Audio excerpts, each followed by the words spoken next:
సంవత్సరాల తరబడి ఎన్ని మందులు వాడినా మీ మోకాల నొప్పులు తగ్గట్లేదా? ప్రాణ పెయిన్ క్లినిక్ లో అత్యాధునిక చికిత్స.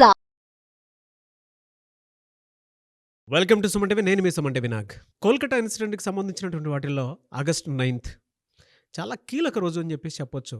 అయితే దాని ముందు రోజు క్రిమినల్ సందీప్ ఘోష్ ఎక్కడున్నాడు, ఏం జరిగింది, దాని నెక్స్ట్ డే కనుక మనం చూసుకుంటే, ఇన్సిడెంట్ జరిగినటువంటి రోజును కనుక మనం చూస్తే సాక్ష్యాధారాలను ఏ విధంగా తారుమారు చేశాడు, అంతకు ముందు రోజు జరిగినటువంటి ప్లానింగ్ ఏంటి అనేది ఈ రోజు మనతో పాటు హైకోర్టు అడ్వకేట్ రవీంద్రనాథ్ గారు ఉన్నారు. వారి మాటలు తెలుసుకుందాం.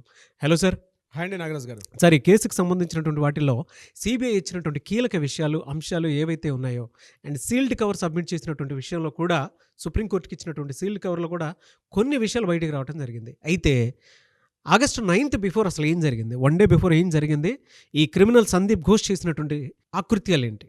నాగరాజ్ గారు, సందీప్ ఘోష్ ఒక నేర చరిత్రక పుట్ట, నేర కార్యకలాపాలకు కేర్ ఆఫ్ అడ్రస్ అయినటువంటి సందీప్ ఘోష్ యొక్క వెలుగులోకి వస్తున్న ఒక్కొక్క నిజం చూస్తూ ఉంటే విస్తుగొలిపే విషయాలు, వింతగొలిపే విషయాలు, ఆశ్చర్యగొలిపే విషయాలు ఇంకా మనం చెప్పుకోలేమండి. అన్ని వింతలతో కూడిన ఒక పెద్ద క్రైమ్ మర్డర్ స్టోరీ. మీరు చెప్పాలంటే ఒక అద్భుతండి, ఒక వరస్ట్ అనాలో బెస్ట్ అనాలో ఏమిటో తెలియదు. సందీప్ ఘోష్ యొక్క విషయాలు వెలుగులోకి వస్తున్నాయి.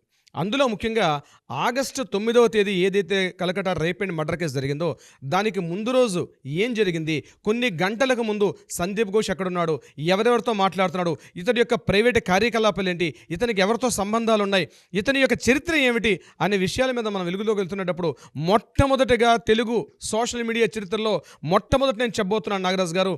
ఇది మన సుమన్ టీవీ రిలీజ్ చేసినటువంటి మొట్టమొదటి వెలుగులోకి వచ్చిన విషయం. ఎక్కడా రాలేదు మన తెలుగు లాంగ్వేజ్లో. ఈవెన్నో నాకు తెలిసి నేషనల్ లాంగ్వేజ్లో వచ్చిందో కూడా నాకు తెలియదు. కానీ ఈ మాట ఇప్పటివరకు మనం చేసే 300 ఎపిసోడ్లు ఎక్కడ నేను చెప్పలేదు. కానీ ఇప్పుడు బహిరంగంగా చెప్తున్నాను నేను. ఫస్ట్ టైం సందీప్ ఘోష్ ఏం చేశాడు ఆగస్టు 8వ తేదీ నాడు అని, ఎక్కడున్నాడు, అతని యొక్క చరిత్ర ఏమిటంది పూర్తిగా మనకి వెలుగులోకి వచ్చిన వెంటనే జస్ట్ రిలీజ్ అయింది. ఆ విషయాన్ని మీతో పంచుకునే ప్రయత్నం చేస్తున్నాను నాగరాజు గారు. దీనికి సంబంధించిన విషయం ఏమిటంటే, ఆగస్టు 8వ తేదీ ఇతని యొక్క కాల్ డేటాని మొత్తం తీసుకోవడం జరిగింది. ముఖ్యంగా అతని టోటల్ సాక్ష్యాధారాలన్నీ కూడా పూర్తిగా రూపుమాపేశారు. ఆగస్టు 9న జరిగింది. 14వ తారీఖు నాడు సిబిఐ వాళ్ళు ఇంటర్గేషన్ స్టార్ట్ చేశారు. ఈలోగా ఎంతవరకు డ్యామేజ్ జరగాలో అంత డ్యామేజ్ జరిగిపోయింది. కానీ కేంద్ర దర్యాప్తు బృందమైనటువంటి సిబిఐ ఆఫీసర్స్ వెలుగులోకి వచ్చిన తర్వాత ఒక్కొక్క ఇతని మీద ఫస్ట్ జరిగింది ఏమిటి, ఇతని యొక్క ఆర్థిక అవకతవకలకు సంబంధించి సిబిఐ వాళ్ళు ఫస్ట్ జాయిన్ అయితే, ఇతను వెలుగులోకి వచ్చిన విషయాలు ఒకటి వెలుగులోకి వస్తున్నారు. కానీ ఏమీ సాక్ష్యాధారాలు పూర్తిగా మాఫీ చేస్తాం, ఎక్కడ సాక్ష్యాధారాలు లేకుండా నేను ధైర్యంగా ఒక క్రిమినల్ చర్యకు పాల్పడతానని ఎవరైనా ఒక దుశ్చర్యకు పాల్పడితే సందీప్ ఘోష్ యొక్క జీవిత చరిత్ర ఒక నిదర్శనం. నేరస్తుడైనవాడు ఎప్పుడు తప్పించుకునే అవకాశం లేదు. ఏదో ఒక నాడు ఏదో ఒక రకంగా బయటపడే అవకాశం ఉంటుంది.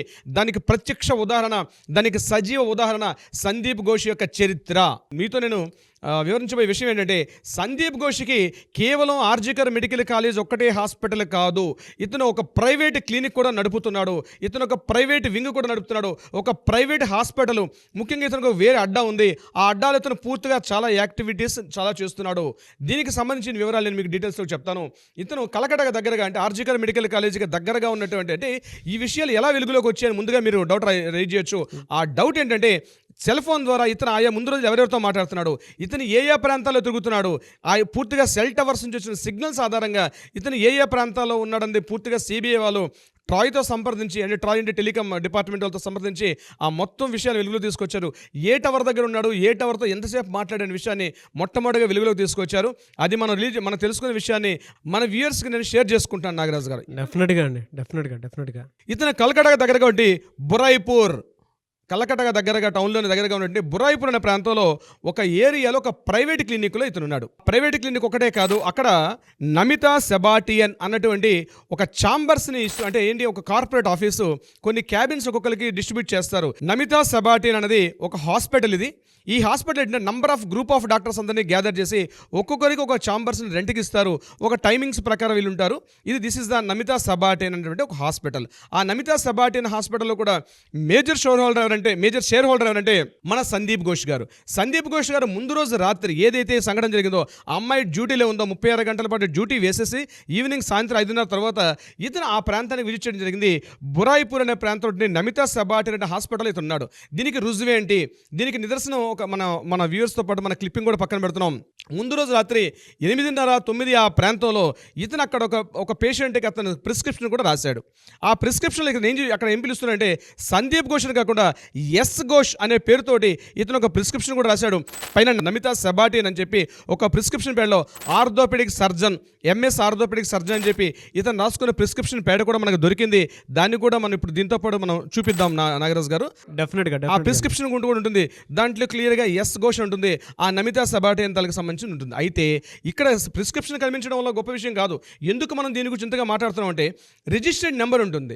రిజిస్టర్డ్ నెంబర్ కంపల్సరీ ఏంటంటే as per the Indian medical association rules ప్రకారం అంటే సెక్షన్ 1/4/1 ప్రకారం నేషనల్ మెడికల్ కౌన్సిల్ యొక్క యాక్ట్ ఉంది. ఆ యాక్ట్లో 1/4/1 అందులో 2002 యాక్ట్ వచ్చింది.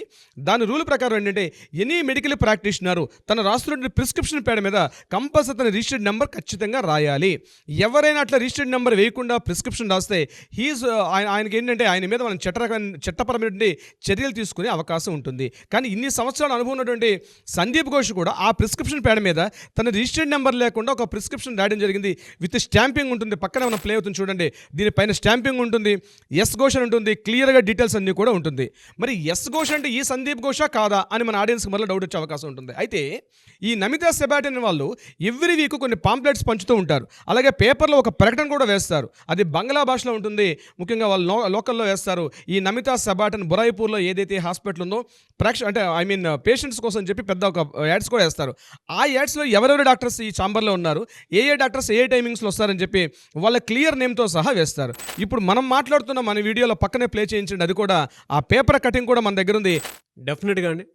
తప్పకుండా నేను మీరు చెప్పినటువంటి ప్రతి ఆధారాన్ని కూడా మన వ్యూవర్స్ కోసం డెఫినెట్గా చూపిస్తాను. ఎందుకు అనంటే మీరు ఇవాళ తెలుగు రాష్ట్రాల్లో ఈ కేసుకు సంబంధించినటువంటి వాటిల్లో క్రెడిబిలిటీ సంపాదించుకున్నారనటంలో ఏమాత్రం సందేహం లేదు సార్.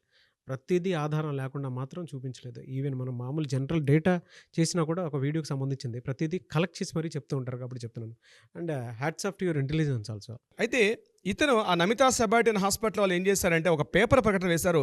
బెంగాల్ లాంగ్వేజ్లో అంటే బంగ్లా భాషలో వేశారు.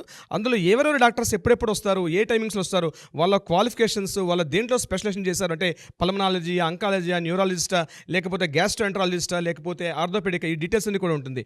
ఇప్పుడు మనం రిలీజ్ చేసిన ఆ పేపర్ కటింగ్లో సందీప్ ఘోష్ యొక్క పూర్తి పేరు doctor Sandeep Ghosh MBBS MS అని రాస్తూ పక్కన ఆర్థోపెడిక్ సర్జన్ వేస్తూ ఇతను ఆర్జికర్ మెడికల్ కాలేజీలో పనిచేస్తున్న డాక్టర్ అని కూడా అక్కడ మెన్షన్ చేసి ఉంది.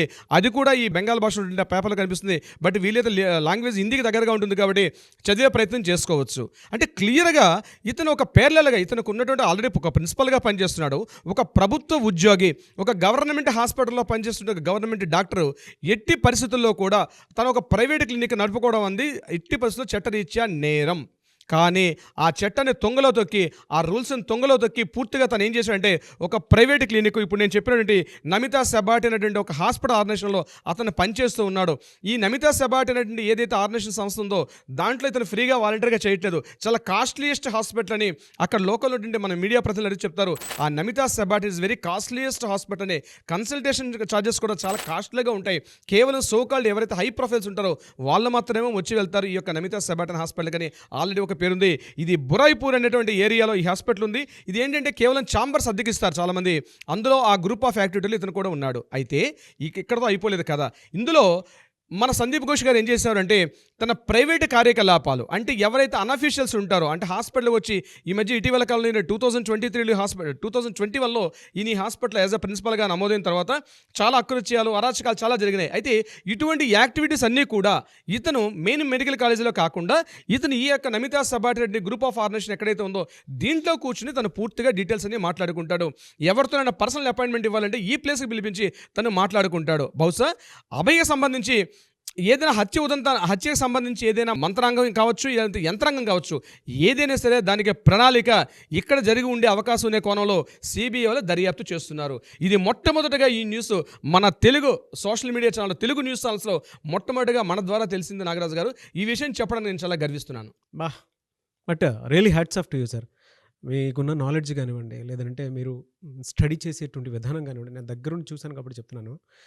తెలుగు రాష్ట్రాల్లో ఇవాళ ఈ కేసుకి సంబంధించిందే కాదు, మీరు ఏదైతే డీల్ చేస్తారో, ఏ టాపిక్ డీల్ చేసినా, లేదంటే ఏ ఇన్సిడెంట్‌కి సంబంధించి మాట్లాడినా కూడా, ఇవాళ ప్రతి తెలుగు వాళ్ళు కూడా క్రెడిబిలిటీ పెంచుకున్నారు మీరు. అండ్ యెస్, డెఫినెట్‌గా ఇది కరెక్ట్ అయ్యి ఉంటుంది అనుకునేటువంటి ఆలోచనని క్రియేట్ చేసేలాగా మీ సొంత మార్కుని మీరు క్రియేట్ చేసుకున్నారు. నాగరాజు గారు, ఈ విషయానికి సంబంధించి మిమ్మల్ని ప్రత్యేకంగా పేరున ధన్యవాదాలు తెలపాలి. మీకు ముఖ్యంగా ఈ క్రెడిబిలిటీ, నేను ఈ ఇష్యూ మీద మీకు వచ్చి మాట్లాడినంత క్రెడిబిలిటీ కాదండి.